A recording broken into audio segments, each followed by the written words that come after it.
Il y a une vingtaine d'années, le département de l'Aube se trouvait à la 82e, 83e position au niveau des classements sur le plan touristique.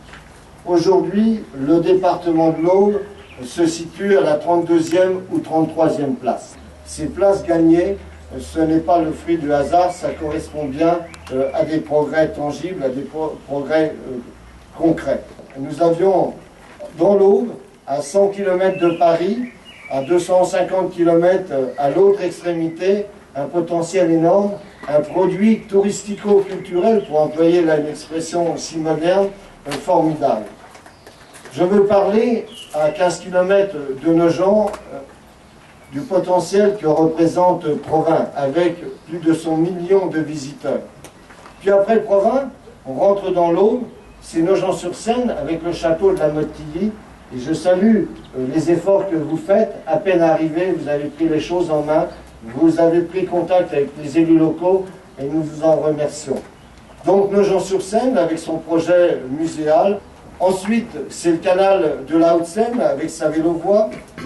Nous arrivons à Troyes, Troyes qui devient, j'ose le dire, une des plus belles villes d'Europe, de France. C'est la découverte du canal actuellement. Je pense que ce sera là aussi une réussite. C'est le projet troyen porté par la municipalité qui se concrétisera pendant le mandat prochain autour des grands musées de Troyes. Travail que l'on fera en commun avec ces musées, nous, Nogentais. Et puis, si on quitte Troyes, c'est la route du Champagne. Chassenet-d'Ars est notre partenaire. Ce sont les Grands Lacs. C'est le centre d'interprétation Renoir à Issoire. Clairvaux qui est en devenir. Clairvaux, c'est quelques dizaines de milliers de visiteurs par an, mais là il y a un potentiel énorme.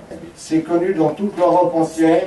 Il faudra bien qu'un jour des efforts soient faits au niveau de Clairvaux, mais le potentiel est là aussi. Et puis n'oublions pas, en dehors de l'Aube, à l'autre extrémité, comme nous avons Provins en dehors de l'Aube, à cette extrémité, nous avons maintenant le mémorial Charles de Gaulle à Colombey. Et vous voyez bien qu'entre Provins et Colombey, les deux églises, il y a un potentiel touristico-culturel énorme.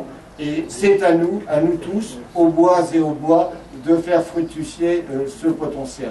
Alors Nogent, avec son projet muséal, eh bien, s'inscrit parfaitement dans cette ligne directrice, dans cette épine dorsale que nous avons la chance de posséder.